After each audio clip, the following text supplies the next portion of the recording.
Caitlin Long was recently discussing the debanking of crypto, and she used the expression shoot the stallion to scatter the herd.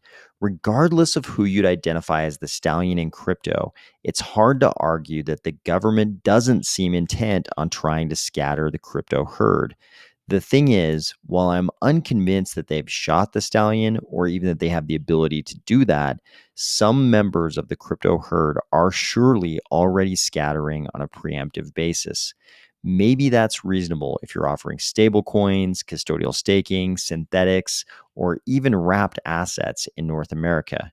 Maybe we have to add even more of DeFi to that list soon. But if you're not already in the regulators' crosshairs, there's also a lot to be said for not doing your adversary's work for them. Ready? Let's go.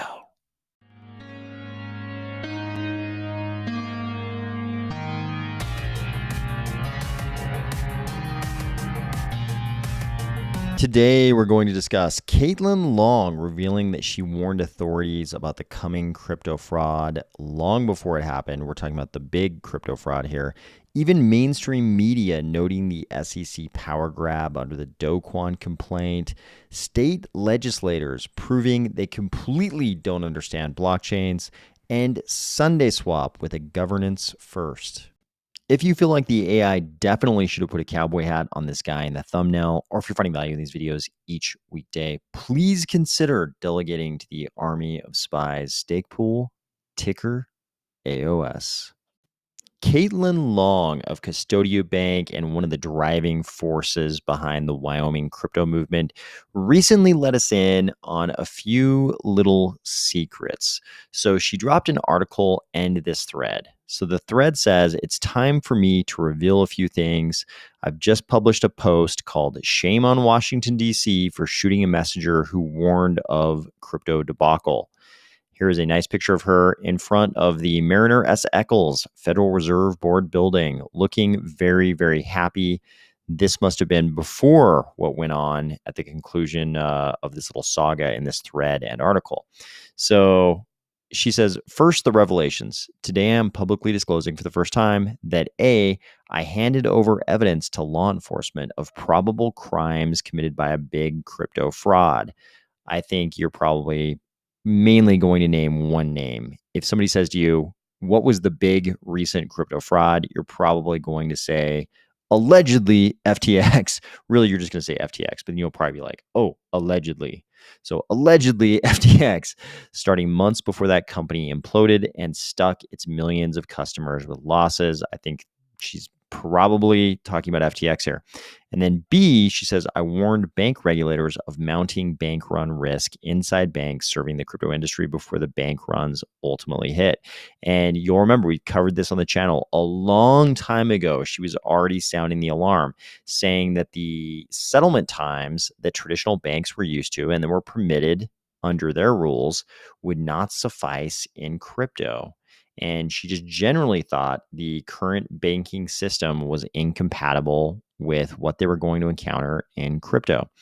So then she says, and in return, what happened to Custodia Bank? She's the founder of Custodia Bank. See snapshot below for details. And you're probably a little confused when you went through this, if you went through this thread yourself recently, because she used the wrong screenshot. She does say Custodia tried to become federally regulated, the very result bipartisan policymakers claim to want, yet Custodia had been denied and now disparaged for daring to come through the front door. So Custodia Bank is a Wyoming special purpose depository institution. It's a state bank. You may be unaware, but in the US, we have state banks and federal banks, and they're kind of on equal footing. So there's not really supposed to be any problem with a state bank going and getting a master account with the Fed, with the Federal Reserve. And that's what's required for them to have a routing number so that they can do things like ACH and wires. We've talked about this a lot before on this channel. So let's scroll down here to the actual screenshot she was trying to use. So She says, Custodia Bank recently found itself in the crosshairs of Beltway politics at their worst. Custodia was simultaneously attacked by the White House, the Federal Reserve Board of Governors, the Kansas City Fed, and Senator Dick Durbin, who conflated our non-leveraged 100% liquid and solvent bank with FTX in a Senate floor speech. That's exactly what you want. If you are Custodia Bank, what you want is for a senator on the Senate floor to conflate your bank with something like an FTX, basically the worst crypto entity that's ever existed. She says, in which he attacked two companies run by female CEOs, Fidelity and Custodia, implicitly comparing us to a 29-year-old accused fraudster who is now wearing an ankle bracelet. Obviously, this is not ideal for Caitlin Long. And she's making the point that they've actually been, from all appearances, for all appearances, they've basically been like an ideal, a model sort of crypto entity. They were a state-regulated entity, a Wyoming bank, a Wyoming Speedy Bank, Special Purpose Depository Institute bank, and they were doing everything possible to become a federally regulated bank. And they were also not only warning the banking regulators about problems that traditional banks were going to run into in crypto that something like a Custodia bank would not. She was also turning over evidence to law enforcement authorities about a crypto fraud. What more could you ask for from a crypto company? And what does she get in return? She gets attacked by these various entities and people, in her words at least, and she gets compared to Sam Bankman-Fried and FTX on the Senate floor. Look at how happy she is in this photo. She is totally, genuinely happy to be at the Federal Reserve Board building. This had to have been before they crushed her dream of starting a legit crypto bank. So happy here. I doubt she is smiling this way when she's thinking about the Federal Reserve right now. So when you see a story like this and you understand this is the best possible crypto actor, best possible crypto entity you could have. Not only are they completely compliant with state law, they're trying to become federally regulated voluntarily so that they can use things like ACH. And she's also warning people of risks to banks who dip their toe into crypto. And she's proactively handing over evidence of crypto crimes to law enforcement. If this is the way she's treated, it's easy to turn around and say, okay, we're doomed. If they treat her this way, is there any hope? Maybe we just surrender. Maybe we just KYC everybody. Maybe we put KYC AML into the base layers. Maybe we just give in. There's absolutely no hope. If sort of a model citizen in crypto like Caitlin Long is treated this way, maybe we just fold. Maybe we just fold now, give in, install all the KYC, all the AML, all the surveillance, make our blockchains compatible with CBDCs. I don't know. I'm trying to describe like the worst possible scenario here. It would be easy to adopt that kind of stance. But I think what we are seeing the herd scatter a little bit, using her sort of colorful Western expression. Shoot the stallion to scatter the herd. We are already seeing the herd sort of preemptively scattering. We see infrastructure providers in the Ethereum world already blacklisting OFAC sanctioned, actors. You can see what direction that's going to go. There certainly is a slippery slope where pretty soon, somebody comes along and tells them, oh, you guys are going to need to KYC everybody as well. And those same entities, certainly seems like they're on the path to do that. And you could say, if that's what's happening in Ethereum, then certainly we should be doing that in Cardano. But I think even if the herd is already scattering a little bit, even if people are already surrendering, and I don't want to paint this as an adversarial thing, us versus the regulators, because it's not really that. But certainly the current administration, the current federal regulators in the US are beholden to the current administration. They are a part of it. They are the administration. They are the bureaucratic regulatory arm of the administration. And this current administration has decided it needs to do everything it can to strangle crypto. I've talked quite a bit on this channel about why I think that's the case. I think it's a, kind of covering themselves because they were so exposed by the FTX thing. The FTX thing was about as bad for the current administration as possible. Their second biggest donor, if I remember correctly, second biggest donor is a gigantic fraudster. This looks super bad, and Biden's trying to get reelected a year from November. How do you possibly compensate for this? How do you possibly give yourself a foothold to defend against, this accusation that, you had a lot of people in your administration meeting with this guy.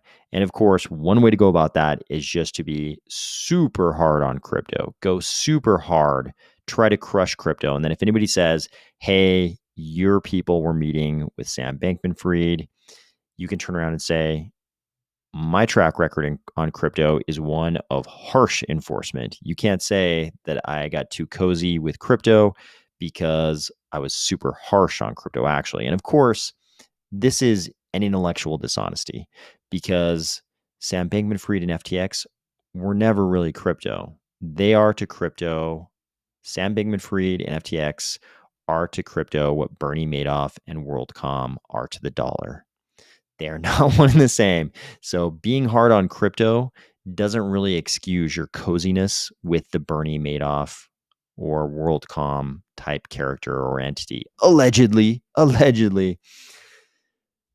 But we're stuck with this for the, we don't know for how long, but at least for, another year and change, basically 2 full years, we are stuck with an administration that is hell-bent on crushing crypto. I don't think we should fold. I don't think we should surrender. I think sometimes you shouldn't do the work of the people opposing you. I almost said of your adversary, but I don't want to think of the regulators as our adversary. I would say they are opposing us right now, though. Sometimes you shouldn't do the work of the person opposing you. You should force them to do that work. We've already talked about what happens on a long enough timeline if US regulators or EU regulators or someone comes along and demands certain things. If they demand KYC in validation in Cardano, I think there's only so many choices there. But should we do it preemptively? Should we do it of our own accord? I don't know about that part. I think there's a lot to be said for making them do it because long before they get to Cardano, they're probably going to go around and address, they're going to think about whether or not they can address KYC in Bitcoin. Probably they can't. I don't see, how they can do that as a practical matter. And they're definitely going to think about Ethereum because they've already seen instances of Ethereum folding to, I don't want to say regulatory pressure. They just kind of like proactively surrendered before anything even happened, and obviously there are economic considerations there because Ethereum infrastructure is big business. So obviously there were economic reasons why they thought it was better to surrender beforehand, to surrender preemptively. But I don't think we should surrender preemptively in Cardano. I mean, the contingent staking argument in Cardano is a big one, and there's a lot of different factors. You can come up with many different arguments on both sides, and I think most of the arguments are pretty reasonable. I think a reasonable person could kind of come to either conclusion. It depends on what you value. If you value permissionlessness a lot like me, then I think at a minimum, you would probably say, hey, let's not do this preemptively. Let's not do anything preemptively. Let's not do any work for the, regulatory entities who may be opposing us at some point in the future. Let's definitely let them come knocking on our door before we do anything preemptively.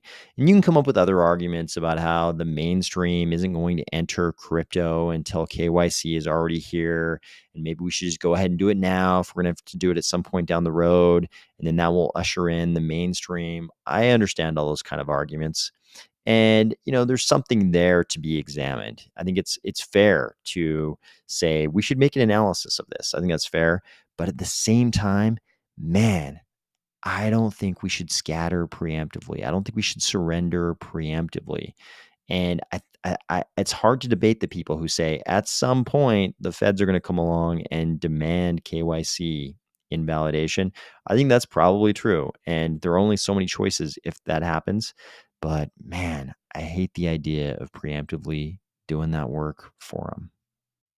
If you were laboring under the impression that maybe all of us in crypto were just being paranoid about the SEC deciding to wage war on crypto and drastically expand its powers without the authorization of Congress, check out this article. Even mainstream publications are saying the same things about this recent activity out of the SEC. Here's a Forbes article called SEC Claims New Turf in Lawsuit Against Terra USD Stablecoin Creator. Of course, they're talking about Do Kwon, our favorite Your Size is Not Size guy. And the lawyers they quote, the attorneys they quote in this article are the ones that you're very familiar with if you've been watching this channel.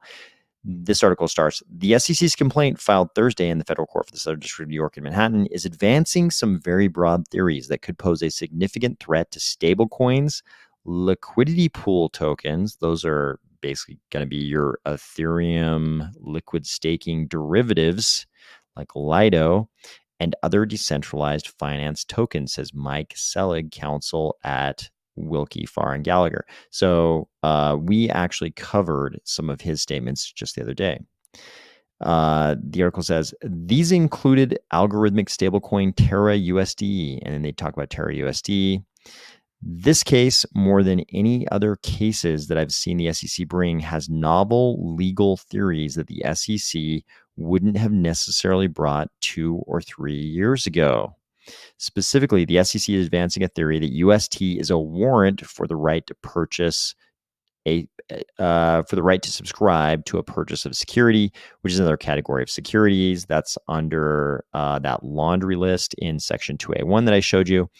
There's really zero precedent for advancing this theory that I'm aware of. It's a very broad category because theoretically any DeFi product or other stablecoin provides you with the right to purchase something in DeFi. And this is the problem with them expanding beyond the Howey test and going to that laundry list of securities in Section 2A1 of the 33 Act, that under that laundry list, you could pretty much fit everything in DeFi in there. Maybe everything in crypto almost. They say the complaint also characterizes UST as an investment contract because users could earn yield on it through the related lending and borrowing platform Anchor. This is a big problem with a lot of the stable coins. There's always some kind of a staking or earn thing attached to it. He says you can expect the argument for UST being a security to be a roadmap for how the SEC goes after other stablecoins. They will allege that integration, promotion, marketing, commercial deals, building the stablecoin ecosystem, etc., are efforts of others that are reasonably expected and can lead to profits in connection with the stables. They're quoting Gabriel Shapiro here. Additionally, the lawyers pointed out that the SEC alleged that wrapped tokens, such as wrapped Luna, are receipts for securities and also are themselves securities. This could have implications for any similar sort of product like wrapped Ether or wrapped Bitcoin. Guys, I spent the last 2 years basically trying to tell everybody that it really looked like the regulatory hammer was going to fall heavily on DeFi at some point, just based on the rhetoric we saw coming out of people like Gary Gensler and certain senators like the Dragon. It's actually worse than that. It's actually worse than that. The SEC is positioning itself to go after everything. We don't know what they're actually going to go after. I mean, they do have some sort of personnel bottlenecks. They only have enough personnel to, make an example of certain entities and people, which is what they're doing now. But they're positioning themselves to go after everything with this expansive language they used in this complaint against Do Kwon and Terraform Labs. They're kind of setting themselves up to say what Gary Gensler has been telling us all along, that they think everything's a security. They're all securities, which means that they can go after pretty much whoever they want. I think we're going to see a lot more of this in the coming, I don't know, weeks and months. It's going to be interesting. It's going to tell us who they actually want to go after, what sectors they actually want to go after, and then we'll know a little bit more. But as far as positioning, they've positioned themselves to go after everybody if they want to. And just when you thought the federal regulators were the worst, at least they seem to understand how blockchains work. The state legislators, maybe not so much. Here's a post that says, "This is hilarious. Illinois is proposing a bill that would make miners and validators respond to a court order by including transactions on the blockchain without needing the private key." This is super bad. You can imagine exactly what they would use this for if some court decided that they would enforce some kind of a payment from one person to the government, like if it was a fine of some type, or if they wanted to confiscate someone's assets that were on the blockchain. It's pretty hard for them to do if the person refuses to give up the private key. And here, apparently the Illinois state regulators have decided that they will just tell the validators they must validate the transaction, commit it to the ledger, even without the private key. If you know anything about crypto and the way blockchains actually work, you know this is pretty much impossible. You would have to rewrite the blockchain. You'd have to recode the blockchain. And of course, they have an answer for that. So the thread that's being quoted here is actually quite a long thread, but this will give you an idea of what's covered there. If you thought that was bad, get ready to Illinoisize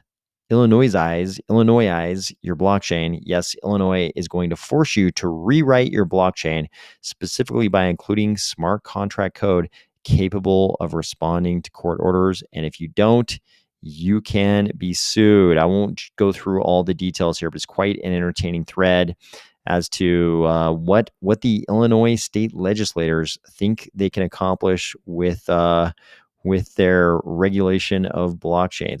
I'm sure almost everyone listening to this video will disagree with them. Finally, let's finish on a positive note. We're approaching the Voltaire era of Cardano, which will include governance. Here's a post from SundaeSwap. The first proposal through SundaeSwap Governance has officially concluded.